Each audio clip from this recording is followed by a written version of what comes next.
तो hello traders, कैसे हैं आप लोग। आई होप आपको ज़बरदस्त प्रॉफिट आ रहा है एनालिसिस के अंदर। और सबसे पहले मैं धन्यवाद देना चाहूँगा उन सारे दोस्तों का जिन लोगों ने रिप्लाई किया है, जिन लोगों ने फीडबैक दिए हैं। सभी लोगों को थैंक यू सो मच। और आप लोग रेगुलर एनालिसिस को फॉलो कर रहे हैं, उसके लिए भी थैंक यू सो मच। अब देखो क्या होता है कि कई बार अच्छे दिन होते हैं, कई बार बुरे दिन होते हैं। तो ऐसा नहीं है कि अगर आज अच्छे दिन चल रहे हैं तो आप प्रेज कर रहे हो, कल को स्टॉप लॉसेस हिट होंगे आप गाली बकोगे। ठीक है, बक लेना, उसकी कोई दिक्कत वाली बात नहीं है। लेकिन you have to understand this concept कि हमेशा हर दिन प्रॉफिटेबल ट्रेड्स नहीं होते। कुछ दिन हमें नुकसान के भी देखने पड़ते हैं, क्योंकि दुनिया में ऐसा कोई भी बिजनेस नहीं है जो हमेशा प्रॉफिटेबल रहता हो। बीच बीच में हर बिजनेस के अंदर कहीं ना कहीं नुकसान लगते हैं, कहीं ना कहीं प्रॉफिट मार्जिन्स भी कम होते हैं, कभी बढ़ते हैं कभी कम होते हैं। तो ये भी हमारे ट्रेडिंग के अंदर चलता है। तो आइए एनालिसिस चालू करते हैं। तो सबसे पहले 850 का मैंने लेवल दिया था कि 850 के ऊपर क्लोजिंग, तो कल इसने क्लोजिंग दे दी 850 के ऊपर। अगर अब कल के हाई के ऊपर ये ब्रेकआउट मारता है तो यहाँ से ये 950 के लिए रेडी बैठा हुआ है। लेकिन अभी ये जो मूवमेंट आ रही है ऊपर नीचे की, उसका सबसे पहला कारण तो क्या है कि अभी 2:07 बचे हैं और 2:15 अगर आप देखोगे, ये आपका यूरो जोन का मल्टीपल डेटाज हैं। सर्विसेज डेटा है, फ्रेंच सर्विसेज डेटा है, फाइनल सर्विसेज डेटा है, इटालियन सर्विसेज डेटा है, ये सारे डेटा हैं। दूसरा दूसरा क्या है, आपका ईसीबी मॉनेटरी पॉलिसी है परसों। तो ईसीबी मॉनेटरी पॉलिसी के लिए भी बाजार अभी ऊपर नीचे करता रहेगा। तो जिस दिन ईसीबी मॉनेटरी पॉलिसी होगी उस दिन मैं आपको बताऊंगा कि कैसे ट्रेड करना है इसको। तो आप उस दिन ज़रूर हमारे चैनल को सब्सक्राइब करिएगा और एनालिसिस को देखिएगा। तो अभी फ़िलहाल के लिए तो टेक्निकल चार्ट्स के अकॉर्डिंग तो ये है कि अगर इसका हाई ब्रेक होता है आपको बाय ट्रेड एग्जीक्यूट करना है। 800 का आपको एसएल रखना है क्लोजिंग बेसिस पे। टारगेट 950 का आपको लेके चलना है। ठीक है। जीबीपी यूएसडी में ऑलरेडी हमने आपको बोला था बाय है। जो लोग बाय नहीं कर पाए हैं, आज आपको ये मौका देगा। 2640 पे आ जाएगा, 2635 पे आ जाएगा, वहाँ पे आप बाय करके चलो। 2600 का एसएल रहेगा आपका क्लोजिंग बेसिस पे। इसके नीचे बंद तो शॉर्ट टर्म ट्रेड से आप एग्जिट कर लेना। ज़्यादा लॉन्ग टर्म अगर आप होल्ड करना चाहते हो तो आप 2500 का अपना स्टॉप लॉस रखना। 2500 का फाइनल स्टॉप लॉस आपका बना रहेगा लॉन्ग टर्म बेसिस के ऊपर। टारगेट आपके 2800 और 2900 के आपके टारगेट रहेंगे। ठीक है। जीबीपी जेपीवाई एक शॉर्ट टर्म फॉल आपको देखने को मिल सकता है। 190 के आसपास हमने बोला था कि 190 अगर आता है तो बाइंग करना, लेकिन ये नहीं आया। आज भी वही लेवल है 189.90, और 190 के आसपास अगर आता है तो आप बाय ट्रेड एग्जीक्यूट करो। 189 का अपना आप स्टॉप लॉस रखो और टारगेट आप 191 के और ऊपर तक के टारगेट्स आप इसमें मैनेज कर सकते हो। लेकिन on the other ground, on the contrary note, अगर ये 189 तोड़ देता है दोस्तों, एग्जिट कर जाना, स्टॉप लॉस हिट करके बाहर आ जाना। ठीक है। यूएसडी कैड में आपको बताया था कि ये लेवल के नीचे अगर जाता है तो आपको शॉर्ट पोजीशन बनानी है।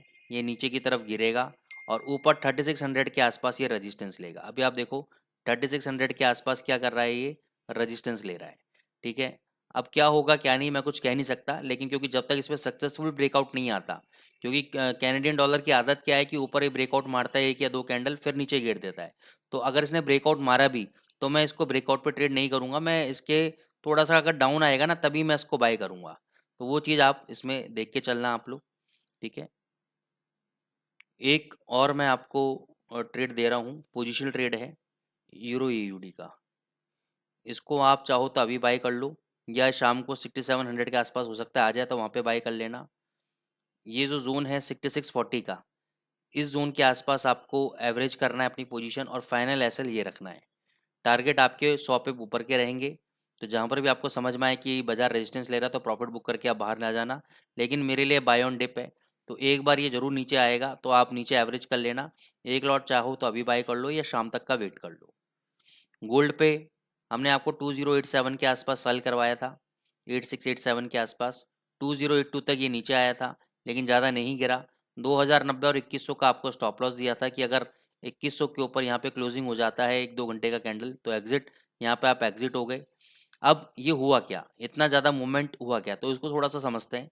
देखो क्या हुआ कि आपका फ्राइडे वाले दिन गोल्ड ने एक अच्छा खासा मूवमेंट दिया। ठीक है। अब इसका रिलेशन अगर मैं चेक करता हूँ डॉलर इंडेक्स के साथ, या इसका मैं पॉजिटिव कोरिलेशन चेक करता हूँ यूरो यूएसडी के साथ, जीबीपी यूएसडी के साथ, तो पहले तो मैंने देखा कि डॉलर इंडेक्स इतना ज़्यादा नहीं गिर रहा है, गोल्ड इतना ज़्यादा क्यों भाग रहा है। मैंने कहा हो सकता है एक्सपेक्टेशन में बढ़ रहा हो, को ट्रेजरी यील्ड्स वगैरह गिर रहे होंगे जिसकी वजह से बढ़ रहा है, लेकिन ट्रेजरी यील्ड्स गिर रहे हैं तो मैंने कहा डॉलर इंडेक्स तो नहीं गिर रहा है।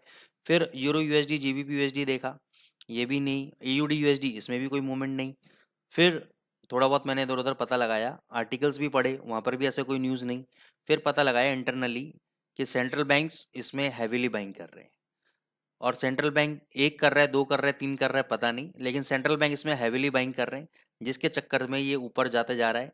किस फंडामेंटल ग्राउंड्स पे बाई कर रहे हैं, किस बेसिस पे बाई कर रहे हैं, मेरे को नहीं पता। हो सकता है कि उनके पास पहले से न्यूज़ हो कि डॉलर इंडेक्स ये गिरेगा, अच्छा वाला गिरेगा मार्च में अभी एफओएमसी के में, तो इस वजह से एडवांस में ही बाइंग करके चल रहे हैं ताकि और तेजी पकड़ लें, मेरे को नहीं पता। लेकिन इतना जरूर पता है कि सेंट्रल बैंक्स बाइंग कर रहे हैं, जिसके कारण अच्छी खासी तेजी आ रही है। ऐसे समय में गोल्ड को शॉर्ट करना या उसमें ट्रेड लेना, मैं नहीं समझता कि हमें से पंगे में फंसना चाहिए। ठीक है, ज़बरदस्ती के ट्रेड नहीं लेने चाहिए। इंट्राडे ट्रेड में ज़रूर हमें कुछ मिल जाए तो उसके रिगार्डिंग, लेकिन मैं प्रिडिक्शन अभी कुछ नहीं कर सकता। जैसे कल 2090 पे और 2100 के लेवल पे इंस्टीट्यूशन की बहुत अच्छी एक बिड लगी हुई थी सेलिंग की, आज लगी हुई है 2125 पे। तो 2125 अभी 2121 2123 मार के आया है, तो 2125 अभी इमीडिएट बेसिस पे रेजिस्टेंस है। अभी यहाँ पे रेजिस्टेंस लेके नीचे आएगा 2100 तक, मेरे को नहीं पता। 2-4 दिन में तो आएगा ही आएगा, डेफिनेटली आएगा। लेकिन मेरे को अभी ये नहीं पता कि आज आएगा या नहीं आएगा, मैं कुछ नहीं बता सकता इसके अंदर। एक चीज़ जरूर बता सकता हूँ कि मैंने आपको पहले भी बोला था, अपने एनालिसिस में हमेशा बोलता आ रहा हूँ कि ये इस साल $2200 जाएगा, तो 2200 जाएगा।